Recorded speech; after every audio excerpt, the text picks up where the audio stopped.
Hello everyone, we are here to continue reading our story, James and the Giant Peach, and we are starting at chapter 12. James decided that this was most certainly not a time to be disagreeable, so he crossed the room to where the centipede was sitting and knelt down beside him. "Thank you so much," the centipede said. "You're very kind." "You have lots of boots," James murmured. "I have lots of legs," the centipede answered proudly. "And a lot of feet, 100 to be exact." "There he goes again," the earthworm cried, speaking for the first time. "He simply cannot stop telling lies about his legs. He doesn't have anything like 100 of them. He's only got 42. The trouble is that most people don't bother to count them. They just take his word. And anyways, there's nothing marvelous, centipede, about having a lot of legs." "Poor fellow," the centipede said, whispering in James's ear. "He's blind and he can't see how splendid I look." "In my opinion," the earthworm said, "the really marvelous thing is to have no legs at all and be able to walk just the same."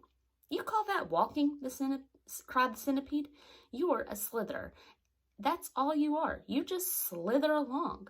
"I glide," said the earthworm primly. "You are a slimy beast," answered the centipede. "I am not a slimy beast," the earthworm said. "I am a useful and much-loved creature. Ask any gardener you like. And as for you, I am a pest," the centipede announced, grinning broadly and looking around the room for approval. "He's so proud of that," the ladybug said, smiling at James, "though for the life of me I cannot understand why."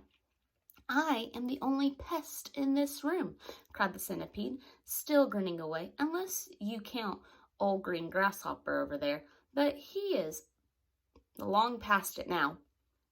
He is too old to be a pest anymore." The old green grasshopper turned his huge black eyes upon the centipede and gave him a withering look. "You fellow," he said, speaking in a deep, slow, scornful voice, "I have never been a pest in my life. I am a musician." "Hear, hear," said the ladybug. "James," the centipede said. "Your name is James, isn't it?" "Yes." "Well, James, have you ever in your life seen such a marvelous, colossal centipede as me?" "I certainly haven't," James answered. "How on earth did you get to be like that?" "Very peculiar," the centipede said. "Very, very peculiar indeed. Let me tell you what happened. I was messing about in the garden under the old peach tree, and suddenly a funny little green thing came wriggling past my nose. Bright green it was, and extraordinarily beautiful, and it looked like some kind of tiny stone or crystal." "Oh, but I know what that was," James cried. "It happened to me too," said the ladybug. "And me," Miss Spider said. "Suddenly there were little green things everywhere. The soil was full of them." "I actually swallowed one," the earthworm declared proudly. "So did I," the ladybug said. "I swallowed 3, the centipede cried. "But who's telling this story anyway? Don't interrupt." "It's too late to tell stories now," the old green grasshopper announced. "It's time to go to sleep." "I refuse to sleep in my boots," the centipede cried. "How many more are there to come off, James?" "I think I've done about 20 so far," James told him. "Then that leaves 80 to go," the centipede said. 22, not 80, shrieked the earthworm. "He's lying again." The centipede roared with laughter. "Stop pulling the earthworm's leg," the ladybug said. This sent the centipede into hysterics.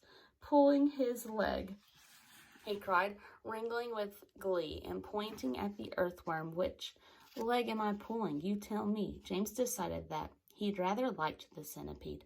He was obviously a rascal, but what a change it was to hear somebody laughing once in a while. He had never heard Aunt Sponge or Aunt Spiker laughing aloud in all the time that he'd been with them. "We really must get some sleep," the old green grasshopper said. "We've got a tough day ahead of us tomorrow. So would you be kind enough, Miss Spider, to make the beds?" Chapter 13.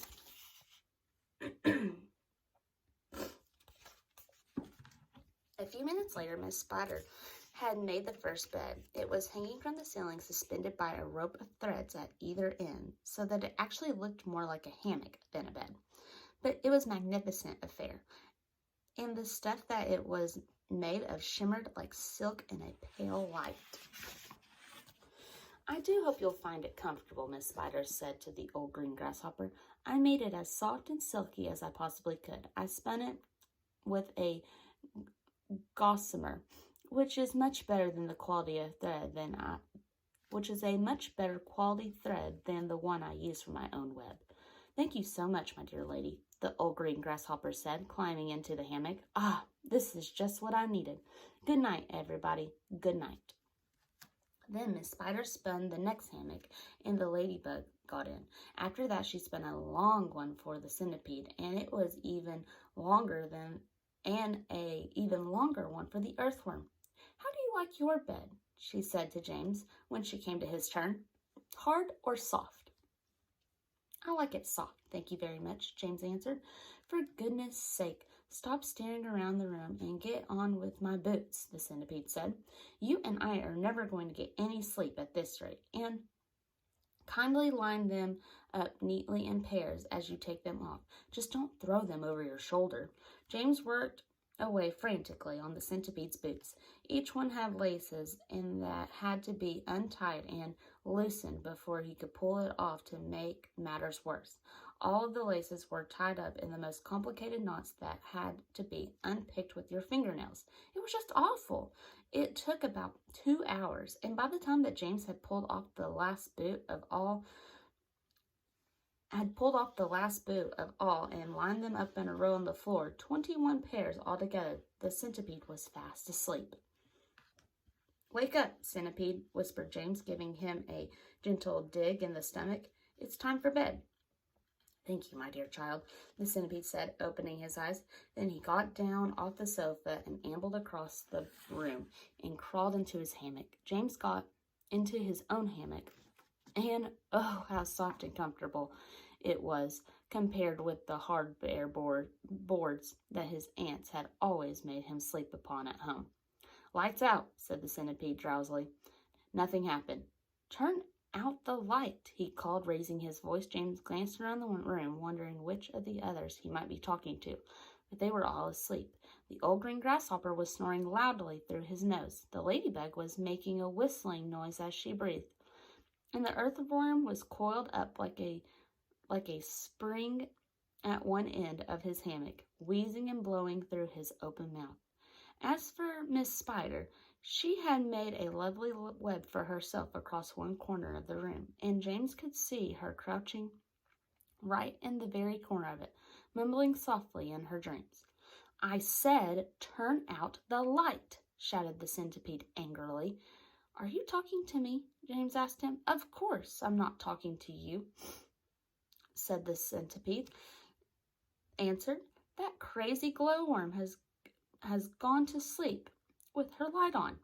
For the first time since entering the room, James glanced up at the ceiling, and there he saw the most extraordinary sight. Something that looked like a gigantic fly without wings. It was at least 3 feet long, was standing upside down upon its 6 legs in the middle of the center, and the tail end of this creature seemed to be literally on fire. A brilliant greenish light, as bright as the brightest electric bulb, was shining out of its tail and lighting up the whole room. "Is that a glowworm?" asked James, staring at the light. "It doesn't look like a worm of any sort to me." "Of course it's a glowworm," the centipede answered. "At least that's what she calls herself, although actually you are quite right. She isn't really a worm at all. Glowworms are never worms. They are simply lady fireflies without wings. Wake up, you lazy beast." But the glowworm didn't stir, so the centipede reached out of the hammock and picked up one of the boots from the floor. "Put out that wretched light," he shouted, hurling the boot up at the ceiling. The glowworm slowly opened one eye and stared at the centipede. "There was no need to be rude," she said coldly. "All in good time. Come on, come on, come on," shouted the centipede, "or I'll put it out for you."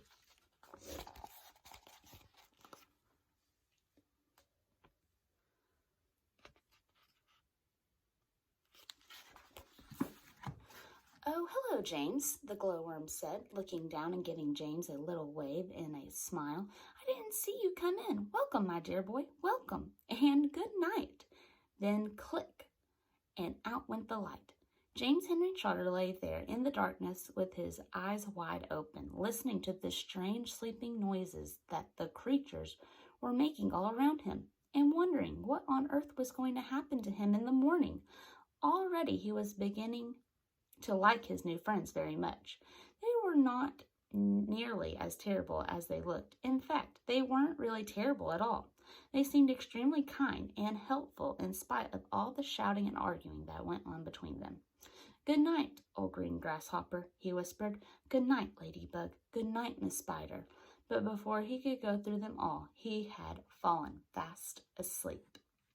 And that is the end of chapter 13, and that is where we're stopping today. Thanks for listening.